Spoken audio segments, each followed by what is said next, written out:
The following program is presented by Pro Sound and Video.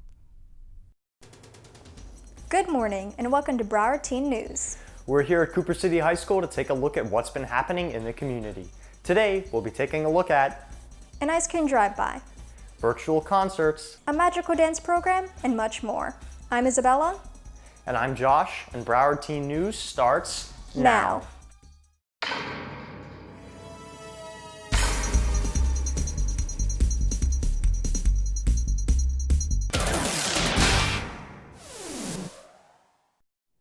And the popular question currently is, when will schools be reopening? And while the answer seems unclear, here's some info on what'll be happening. With the new school year having started off fully online, there is a growing concern surrounding how the remainder of the school year will pan out. With this in mind, the Broward County School Board recently announced their plans to reopen schools for the student population. The anticipated opening of school for students in grades kindergarten and first, 6th grade students and 9th grade students will be on Wednesday, October the 14th. All of the other students in Broward County are expected to return on Tuesday, October the 20th. Those who choose to return to their school for in-person learning will be put in reduced capacity classrooms and receive the same e-learning education as those who have chose to stay home, with no learning option having more benefit than the other. Everything needs to be fair across the board. So there should, there really can be no advantage for students who are sitting here versus kids who are sitting at home. I would be doing the exact same thing with, what I'm currently doing. We have to keep our distance from everybody. So, we still have to maintain all of that. And I think that makes, learning and getting, sort of like that community piece to the school is no longer there. With such uncertainty due to the pandemic, however, the county plans on reopening with strict safety measures in place. Broward County is putting together so many measures to ensure the safety and well-being of the students in Broward County, from an abundance of PPE equipment that will be delivered not only to the classrooms, but also to the office, to sanitation equipment that will be utilized for deep cleanings each night, so that the students come in the next day, as well as the staff, to sanitize classrooms that have been deep cleaned. Although schools will be running under a new safety guideline structure, there are still concerns regarding staff and student health while attending in-person learning. For myself, I don't have any problems about returning to school as far as, my health is concerned. But I do understand and sympathize with our other faculty members who do have some underlying health conditions. And I understand why they would choose, not to, put themselves in a position that might cause their health to decline. As schools begin to reopen for in-person learning, it is to be determined whether going back will remain effective and safe. And for CTV News, this has been Josh Heithouse. Well, now that we know what's happening here for Broward schools, what about colleges? Well, Nicole has a story on how university students are handling COVID. In the past month of college reopenings, many have experienced the inevitable, a coronavirus outbreak. When I got diagnosed with COVID, it wasn't the best news. I came back to my dorm and, it's one of those things where you don't have a plan for it because you don't expect to get it. While catching COVID isn't ideal, students are making the most out of an unfortunate situation. I went to the residence inn. It was like a perfect situation because I went with my roommate. I got my own room, he got his own room, and then we shared like a living room and kitchen so we could still have our food. However, there are still students on campus whose efforts in protecting themselves and limiting the spread have been successful. I think the biggest thing that I'm doing to prevent the spread or prevent getting it is just wearing my mask wherever I go, making sure I bring hand sanitizer with me anytime I touch a door handle or anything like that. I'm putting hand sanitizer on. Even with all the proper precautions taken and guidelines followed at these universities, the virus continues to spread. So what does this mean for Broward schools who are set to reopen in October? Obviously, us here at college, we're still online for the most part. There are very few classes that are in person. But I would just say, make the most of it for sure, because it's not as bad as you think it is. You can still learn a lot from it. So I say just try your best to learn and make the most of your situation. I urge that people just follow exactly what Broward County puts out, because everyone seems to have a tendency that when they move into like phase 2, they feel like now it's like a sense of, oh, we don't have to worry about this anymore. The truth is you do, because very easily you can get moved back to phase 1. And I'd hate to see all these high schoolers go right back to school, have their high school experience, and then once again get sent right back online because they're not following exactly what Broward County says. For CTV News, I'm Nicole Scharf. COVID restrictions are not only heavy on schools, but on businesses around the community. Let's see how one new gym is opening up. As coronavirus regulations begin to ease up, one gym in Cooper City is starting anew in these unprecedented times. F45 Training is personal training in a group environment where we do 45-minute classes that focuses on functional high-intensity interval training. Currently, you come in and we assign you to a station where, depending on the equipment you have a set workout that you will cue to TVs, and you follow the instructions for 45 minutes. Having opened in late July, F45 Training has had its fair share of struggles due to COVID. However, they are beating the odds and making the necessary changes to stay open. To accommodate training during COVID specifically, we put you inside of a box. Depending on which box you get put in, you have a different workout. So you're going to have a different workout than everybody's around you. So whenever you come back in for your next lift, you don't want to do the same box twice, ideally. In terms of keeping hygienics up, after or whenever anybody comes into the gym, they have to get their temperature taken. We ask them to sanitize their hands and anything they brought in with them, put it into a cubby that is sanitized before and after each class. And then they come into the floor and sanitize once again. And then on their way out, we ask them to sanitize their own equipment. We will then again clean the equipment before the next class, and then they can wash their hands ideally at the end of each class before they leave. The gym is located in Cooper Square, which is set to be a bustling plaza. But as of now, F45 is on its own. It's very exciting that that entire plaza is just going to be soon filled with a bunch of reputable stores. It's just going to bring even more traffic to us. I think if anything, it's just gotten people more excited to know like I've been here first, and I saw this place before anything else is opened. While opening a business during a pandemic may not be ideal, their reasons for doing so outweigh the challenges. I continue to work out during this pandemic because being physically fit is just something that I've incorporated into my daily routine. And also right now, I think a really big thing is just keeping my immune system healthy. Working out is one of the best immune boosters. If you're not being physically functioning, you get stagnant and your immune system starts to suffer. So right now, that's really not anything anybody can afford. With proper safety guidelines and a passion for training, F45 is off to a strong start.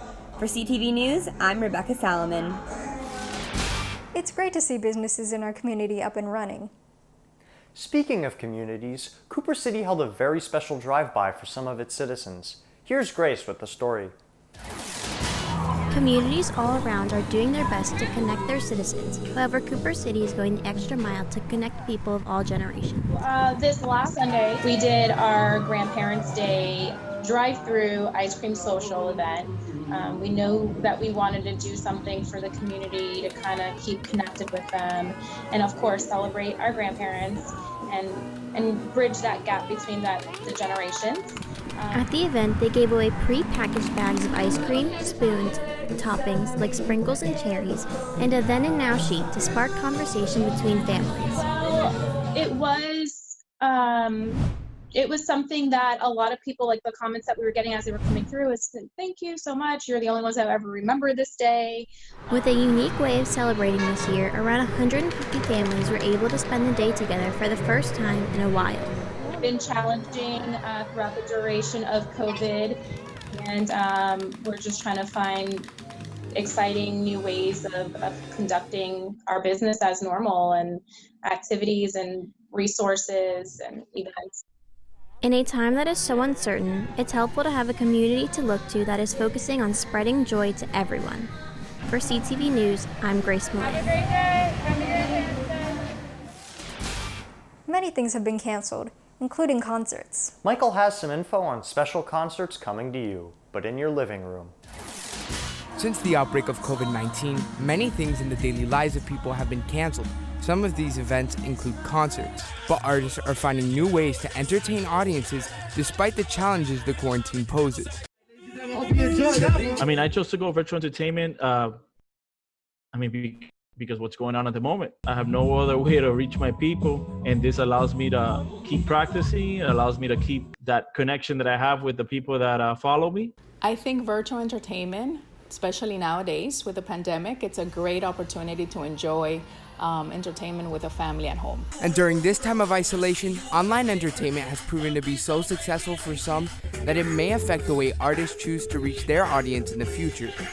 As far as long-term or short-term for virtual entertainment, I don't think it's ever going to replace live entertainment, but I do see a lot of people exploring that for the future and expanding on it, especially to grow their base. As an artist, you have more reach over the internet than you're going to have at your local bar, at your local club. I mean, you can reach everybody around the world from one day to the other. I think especially now, where we're living nowadays with this pandemic, I think these entertainments are gonna go for a while. I enjoy them every moment I get, and I wish we can enjoy more with our family. For now, artists will have to find a balance between showcasing their skills on the screen and doing so in person. For CCNN Live, I'm Michael Novo reporting. As we can see, despite COVID, people and places have been keeping up the hard work to bring in a little positivity. Jordan has the story on one positive dance program that has provided some magic before and during COVID.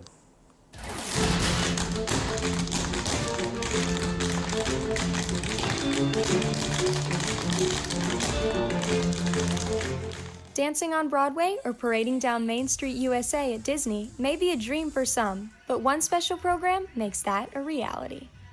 Dance the Magic is a dance production company, and we bring dancers from all over the world to perform at the Disney parks, on Broadway, and at the Grand Ole Opry in Nashville. So we actually have dancers all over the world. We actually get all of our dancers mixing together, and so you get to meet dancers of different cultures and different variety, and it's just so cool to see everyone brought together by their favorite passion, which is dance, and of course, Disney. This program impacts many dancers, including the staff behind the scenes.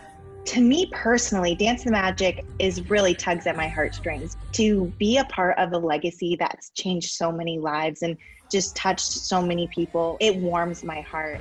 My favorite part of Dance the Magic is knowing that as we go down the parade route, we're creating memories for other people. For the dancers, I think this is an opportunity for them to really hone in on who they are as a performer. This is a chance for them to really step out of their bounds and really see in a non-competitive environment what makes them joyful as a performer, and to really push those boundaries and not be hindered by whether you win or lose. This is an opportunity that everybody's a winner. Everybody's here to perform, everybody's supporting each other, and to be in that positive environment, it really helps the dancers soar.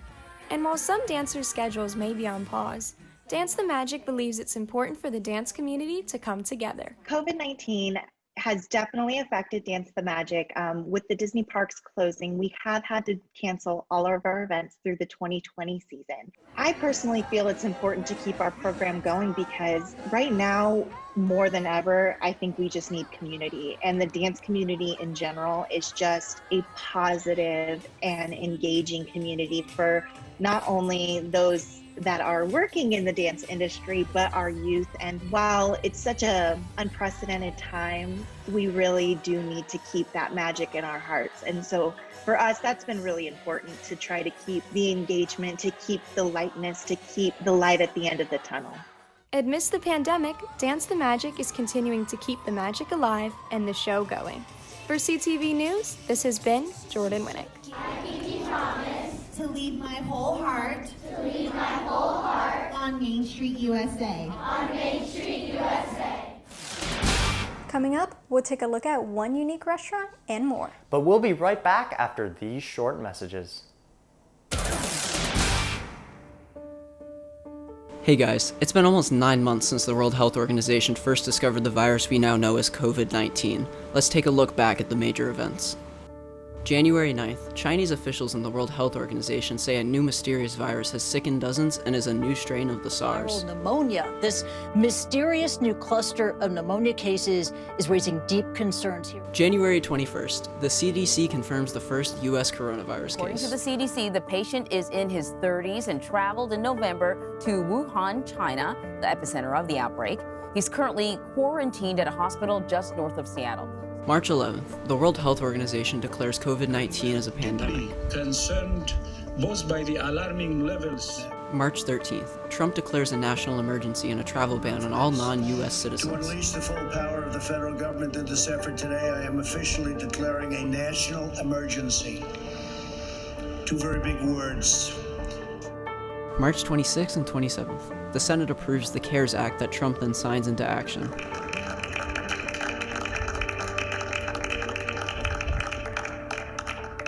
May 1st, remdesivir wins emergency use authorization. He hopes the drug works this time around. But before this second trial was done, the president... May 9th, saliva test allowed for at-home use. Vault requires a medical professional supervised... May 28th, the death toll passes the 100,000. Lives have been lost to the coronavirus nationwide. 100,000 mothers and fathers, sisters and brothers, sons and daughters. June 10th, U.S. COVID cases reached 2 million. With some states still seeing more than 1,000 new infections a day. That is the news. So we're going to be talking about that over the next... June 30th, Fauci warns COVID cases could reach 100,000 a day. A day, I would not be surprised if we go up to 100,000 a day if this does not turn around. August 9th, the U.S. passes 5 million cases. Milestone, surpassing 5 million reported cases of COVID-19. August 30th, the U.S. passes 6 million cases. 6 million cases. That's according to Johns Hopkins University. Out of those 6 million plus cases... September is National Suicide Prevention Month. Here are a few ways you can be the one to help out those in need. Check up on friends and family. Ask them about how they're feeling and if they need any help. Talking about suicide helps reduce the stigma. Be there for others. Don't judge and really listen when talking to someone. Try to remove any dangerous objects or lethal methods if possible. Stay connected. There's a vast network of helpful resources and support online and in person. Follow up. Keep in contact with anyone you know that might be struggling. A small checkup can go a long way. Be the one to help save a life.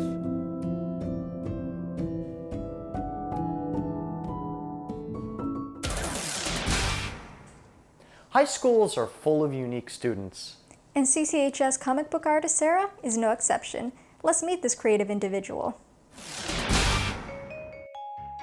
From DC to Marvel, comics have been a very popular form of art for centuries, and one student at Cooper City High School is trying her hand at comic books.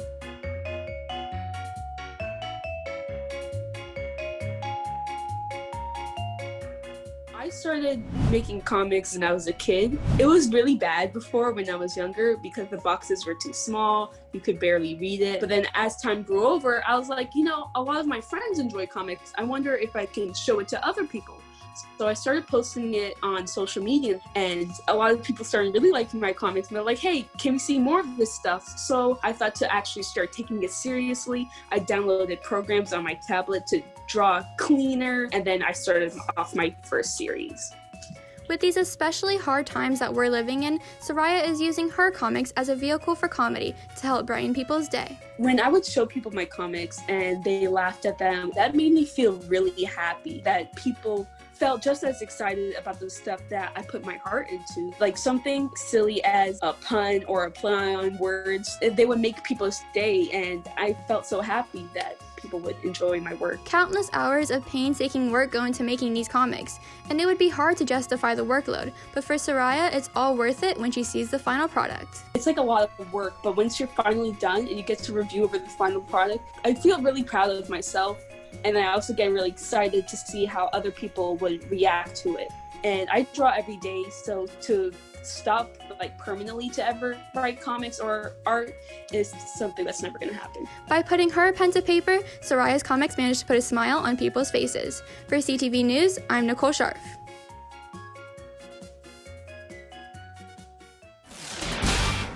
Obviously, there's not only unique people in schools. Chase got to know a different individual with a story of his own. In the midst of all the people you pass by in life, the majority of them are bound to have an interesting story, whether it's a hardship or a positive experience. In this scenario, John Frusciante started his story on the right note, as a Juilliard-trained musician that went on to tour the world as a concert pianist. I was really at the beginning of my career at that point. I was fortunate enough to get a concert manager, and the concert manager has had some concerts in Europe for me, and I played in Vienna and I played in Salzburg, and I was supposed to play in New York City, and that's when things started to change. I broke a finger just before, so that had to be canceled, and then my life changed significantly. With a child on the way, and a broken finger preventing him from playing the piano, John decided to look for more stable career options. And through the father of a friend, John found law. The law school had given me a rejection letter. I took issue with that. In fact, I went to the dean and explained the grading system that Juilliard was under. It happened to be on orientation day, and they ended up saying, if somebody doesn't show up on orientation day, we'll let you in. And I don't know who that person was, but somebody didn't show up. And this ignited his career in law, from a prosecutor to a circuit court judge in Broward County for 20 years. When I was a musician, when I was a concert pianist, I didn't know what a lawyer was. I didn't care to know what a lawyer was. Life sometimes can throw you some curves, and you have to be somewhat flexible. Realize that some of the changes may be dictated to you and not by you. And if something disturbs what you want, bottom line is look for the alternatives. There may be something else that you can embrace just as strongly. So make yourself open. As we can see from John, sometimes life throws you challenges, but instead of turning the other cheek, he decided to thrive in this new opportunity that was presented to him. And from CTV News, I'm Chase Parada.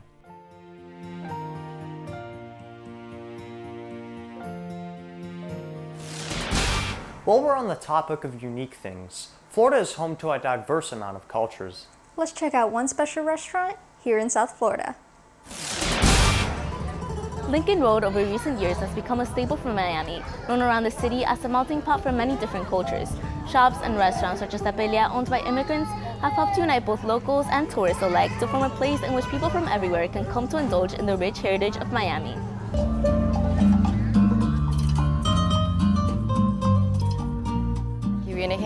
People come here really from all around the world. There is a really notable cultural exchange.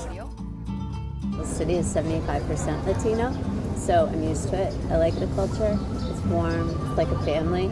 A cornerstone located in the city of Miami Beach, Tapelia has been recognized for its cuisine, giving this road the opportunity to expose its tourists to the European country as a whole. Hay restaurantes de todos lados. There are restaurants from all around, Spanish, Peruvian, Italian, so people have a way to choose what they want. Son autónomas de elegir. I find it neat when I see different cultures and different restaurants. I like to try all kind of different places. Lincoln Road is full of many businesses that prosper through their inclusivity of Hispanic culture to their everyday treatment of clients, which constantly draws in tourists willing to learn about the new customs. I would think it's important to even learn about the culture. Bueno, eso es lo que viene buscando la gente. That's what people who come here look for, an environment that's more friendly, more tropical. They come to get to know new cultures, more customs, more traditions, which makes us all more united. Signing off for 5 TV, I'm Mary Gonzalez reporting. Before we go, we have one last thing for you. If you're bored of your current music, Emily has the scoop on some new tunes and album drops coming to you. So let's get to it. Are you tired of your current playlist? In need of some new music? Luckily for you, 2020 is filled with plenty of new album drops by your favorite artists and maybe some new ones. In the pop genre, Conversations with Myself About You by Lovely the Band, Mama's Boy by Lainey, and Smile by Katy Perry will be released later in August. Artist Max is releasing Color Vision September 18th as well. Indie and alternative albums like Okra by Gus Dapperton, Chemtrail Over the Country Club by Lana Del Rey, Wichito Rico by Boy Pablo, and Zeros by Declan McKenna are being released early September. In the hip-hop and rap genre, Jaden Smith is dropping his new album, The Cool Tape Volume 3, today, August 28th. Other artists releasing that have yet to assign dates, such as Drake with Certified Lover Boy, J. Cole with The Fall Off, and 21 Savage and Metro Boomin with Savage Mode 2. We can be expecting to see all of these and more later this year. Thanks for watching, and from CTV Entertainment, this has been Emily Chang. Well, that wraps it up here in Cooper City. I'm Isabella. And I'm Josh. If you want to see stories like these and more, please make sure to like our Broward Teen News Facebook page. See you next time.